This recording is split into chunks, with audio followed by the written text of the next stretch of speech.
அனைவருக்கும் அன்பு வணக்கம். இன்றைக்கி ஒரு செட்டிநாடு ஸ்பெஷல் ஸ்வீட் ரெசிபி மணகோலம் எப்படி பண்ணுறதுன்னு பார்க்கலாம். ரொம்ப டேஸ்ட்டாக இருக்கும், உடம்புக்கும் ரொம்ப நல்லது. செட்டிநாட்டில் ஸ்பெஷலாக செய்யக்கூடிய ஸ்வீட் ரெசிபி இது. அதுக்குன்னே தனியாக மாவரைச்சி செய்வாங்க. சரியான பக்குவத்தோடு எப்படி செய்யணும்னு சொல்கிறேன். இந்த தீபாவளிக்கு செஞ்சு அசத்துங்க, சூப்பராக இருக்கும். இப்போ எப்படி செய்கிறதுன்னு பார்ப்போம். அதுக்கு முதல்ல நான் இன்றைக்கி 100 கிராம் அளவில் உலக்கு எடுத்திருக்கேன். அதில் 3 உலக்கு பாசிப்பருப்பு எடுத்துக்கணும். 3 உலக்கு பாசிப்பருப்பு, அதே உலக்கில் 1 உலக்கு உளுந்தம்பருப்பு, 1 உலக்கு கடலைப்பருப்பு, 1 உலக்கு பச்சரிசி. இது 4ஐயும் தனித்தனியாக வறுத்து எடுத்துக்க போகிறோம். எதில் நம்ம அளக்குறோமோ அதிலேயே எடுத்துக்கோங்க.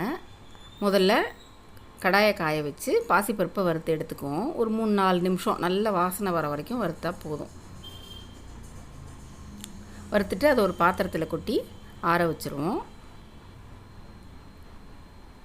அடுத்தடுத்து கடலைப்பருப்பு, உளுத்தம்பருப்பு, அரிசி 3ஐயுமே வறுத்து எடுத்துக்கணும். ஒரு 3-4 நிமிஷம் வறுத்துக்கணும். எல்லாத்தையும் வறுத்து ஒரு பாத்திரத்தில் சேர்த்துட்டு அதை நல்லா ஆறுனதுக்கப்புறம் மிஷினில் கொடுத்து அரைக்கிறதுனா அரைச்சிக்கலாம். கொஞ்சமாக இருந்தால் நம்ம வீட்டில் மிக்ஸி ஜார்லேயே போட்டு நல்ல நைஸாக அரைச்சிக்கணும். அது ரொம்ப முக்கியம். நல்லா நைஸாக அரைச்சி சலித்து தான் எடுத்துக்க போகிறோம். இப்போ 4ஐயும் வறுத்தாச்சு. இது இப்படியே ஆறட்டும். நல்லா ஆறுனதுக்கப்புறம் மிக்ஸி ஜாரில் போட்டு அரைச்சி எடுத்துக்கிட்டு வந்துடுவோம். நான் கம்மியாக இருக்கனால மிக்ஸி ஜாரில் தான் அரைக்கிறேன். இதே நிறைய போட்டிங்கன்னா நீங்கள் மிஷினில் கொடுத்து அரைச்சிக்கோங்க. பச்சரிசியை முன்னாடி கொடுத்து அரைச்சிட்டு அப்புறம் இதை அரைச்சிக்கோங்க. அடுத்து அதே கடாயில் ஒரு 50 கிராம் அளவுக்கு பொட்டுக்கல்லை எடுத்து வறுத்துக்க போகிறோம். இது வந்து நம்ம தனியாக வறுத்து எடுத்து வச்சுக்கிட்டுருவோம் கடைசியில் சேர்க்குறதுக்கு. இது இப்படியே தனியாக இருக்கட்டும். அடுத்து அதே கடாயில் 1 டேபிள் ஸ்பூன் நெய் விட்டுட்டு 1 மூடி தேங்காயை நான் பல்லாக நறுக்கி வச்சுருக்கேன். இந்த மாதிரி நறுக்கிட்டு சேர்த்தா நல்ல டேஸ்ட்டாக இருக்கும். அதே நல்லா நெய்யிலேயே அந்த தேங்காயோட ஈரப்பதம்லாம் சுத்தமாக போகிற அளவுக்கு, தேங்காய் நல்லா கலர் மாறணும், அந்த அளவுக்கு வறுத்துக்கணும்.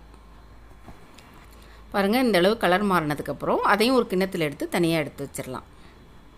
இப்போ நான் வந்து மாவையும் நல்லா மிக்சியில் நைஸாக அரைச்சிட்டேன். அதை இப்போ சலித்து எடுத்துக்குவோம். நல்ல நைஸ் கண்ணுள்ள சல்லடையில் சலித்து எடுத்துக்கோங்க. கடைசியாக அந்த கப்பி இருந்ததுன்னா அதை தூக்கி போட்டுடலாம்.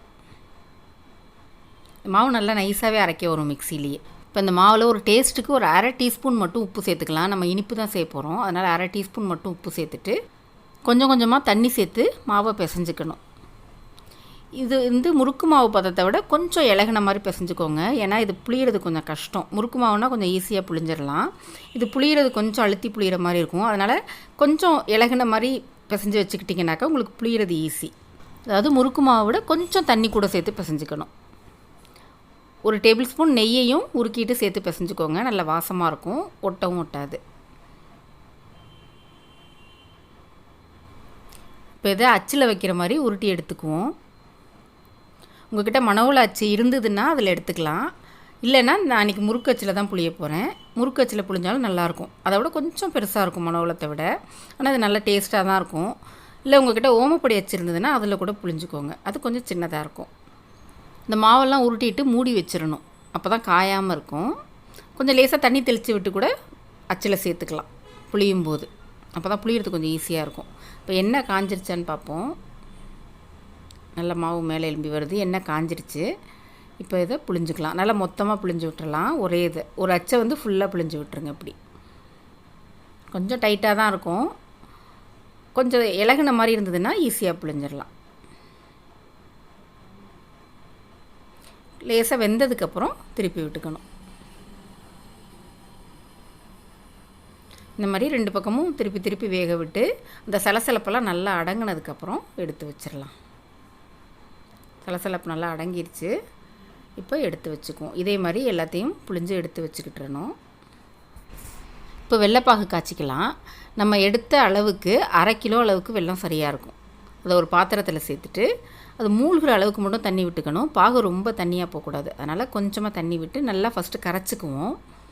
கரைச்சிட்டு அதை வேற ஒரு பாத்திரத்தில் வடிகட்டிக்குவோம். அப்போ தான் அதில் உள்ள மண்ணெல்லாம் போகும்.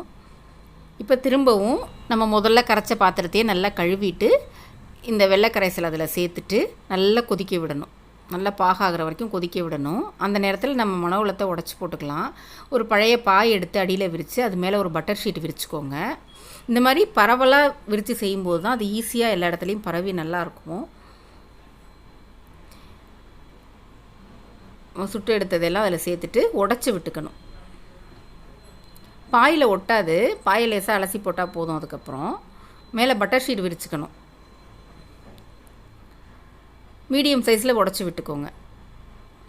எல்லாத்தையும் நல்லா உடச்சி விட்டு ரெடியாக வச்சுக்கணும். நம்ம பாகு ரெடியானோன்னா எடுத்து இதில் ஊற்றி கிளறணும். அவ்வளோதான். பாகு நல்லா கொதிக்குது, ரெடி ஆகிடுச்சின்னு நினைக்கிறேன். இப்போ செக் பண்ணி பார்ப்போம். ஒரு பாத்திரத்தில் தண்ணி எடுத்து ஒரு 2 ட்ராப் அதில் விடணும். விட்டோம்னாக்கா பாகு கரைஞ்சி ஓடாமல் அப்படி உருட்டை வரணும். அதுதான் கரெக்டான பாகு பதம். பாருங்கள், இந்த மாதிரி நல்லா உருட்டை வரணும். அதுதான் கரெக்டான பதம். இதுக்கு முன்னாடி எடுத்துட்டோம்னாக்கா சீக்கிரம் பதத்து போயிடும் மனவளம். இந்த அளவு வந்ததுக்கப்புறம் அடுப்பு ஆஃப் பண்ணிடலாம்.